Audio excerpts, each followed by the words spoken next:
up and said, go to Enon. They give a damn. So I came back to Brentwood trying to ask my little church, do we give a damn? Yeah. So that's my legacy, Reverend. I tried to make a difference and tried to give something to make sure people knew that we were present. Yeah.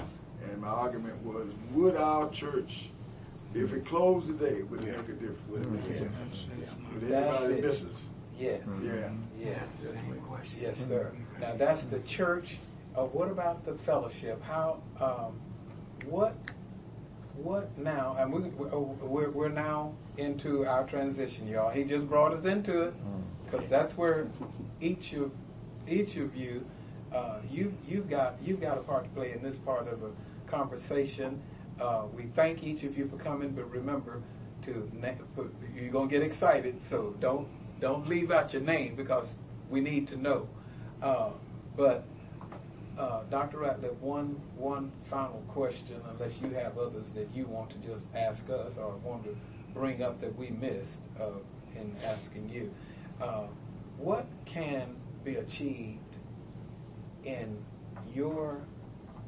as the founder? We thank God we have the founder. What can you tell us about where we are today and where we should be in the future? What is achievable for the African American Fellowship as you see it? You've given us your legacy. What can we do? We've crossed the river, but oceans lie ahead. Oceans of possibilities. Oceans of possibilities. Time and time again, we have an opportunity to holler, to cry in the wilderness, and begin to ask, don't forget us, don't forget us. So we're not just objects of mission, but that we are participating in the missionary thrust, endeavor, if you will. I think we have the possibility of being present, being counted, being noticed, being, powerful, and so I just think if we can just keep the troops rallied, if you will, and keep reminding them that this is a great organization and that we need to be, all hands on deck, and as I said today, the persistence that we just have to do, in order to stay in there and not get weary in well-doing. I think that's the future of this great movement. And these men, have kept it up, and we'll continue, But it's frustrating to try to make a difference. Amen. Yeah. Well, we thank God that you have made a difference and you are making a difference, and we want you to continue to make a difference. We want you to know, as you have already used the word, you are valued and you are still very valuable. We appreciate you. I have thanked God for every day that I have known you for these 30-some years, maybe 40. I forgot. But let us now give voices here in the room. We got, yes, sir. I want to offer somewhat of a transition. Michael Evans, Bethlehem Baptist Church. One of the things that Pastor Daly used to say, and as we transition, as Doc talked about being valuable and valuable. Daly used to say it loud. Yeah, when he talked about the keys, talked about the piano keys and how they work together. Doc always, because of his administrative prowess, is always appealing. I know to myself then as a young pastor, been in my church now 28 years, but then. Just looking at that Brentwood model, still something that we attempt to model today.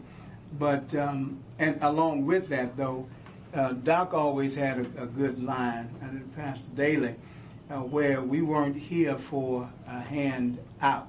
That's right. You know, more so a hand up. And I'll hush. He can say it better himself. Jerry Daly, Macedonia Baptist Church, San Antonio, Texas. And what a privilege it is to be a part of this group, to have been with Dr. Ratliff down through the years in this experience, and to see what has transpired and what I call an unbelievable facelift from where we were to where we are right now. I mean, and I look at it, I see that as a result of a good beginning.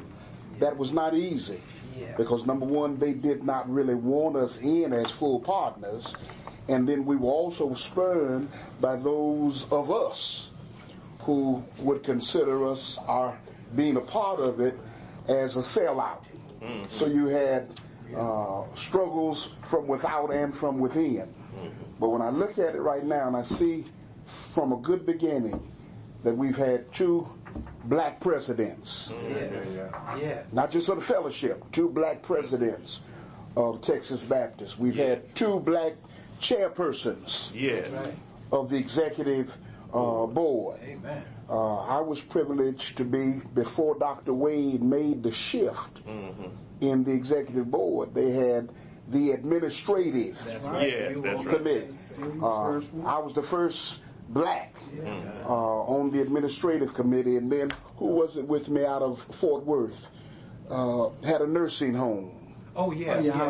Howard Caver. That's right. And then he came on. You remember that? We were the 2. And then when they made the transition, I was the first chairperson of the administrative committee. And Dr. Evans would say, I came in, I was elected president at Brentwood. And so that was historic for me. I remember. And I came in saying that in light of where we were, that we did not want to allow them to look at us as their benevolent cause, so they could feel good about themselves. Nor should we allow ourselves to come in with a sense of entitlement and what I can get out of it without being full partners. That we had as much to offer as what we deserve to receive. And so therefore we needed to act like full partners. We needed to give at the level that we were able to do it, and just be consistent. You know, you didn't have to try to compete with anybody, but you needed to be consistent at that point. Doesn't he sound like a president? Yes, he does. Yes. I mean, we had something off, and all these years you look at it. You know, it's obvious that we had something to offer, and that without us, they could not totally complete what needed to be done. They needed us more than we needed to be a part of it. But we did not need to come in and feel as if they were doing us a favor.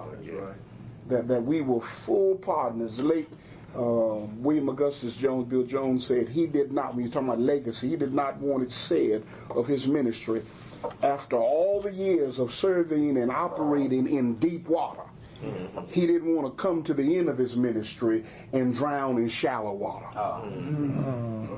You know, That's Bill. all the years operating in deep, and that's your Ratliff. And that's, for the most part, all of us. You know, you don't want to come to the end and drown in shallow water.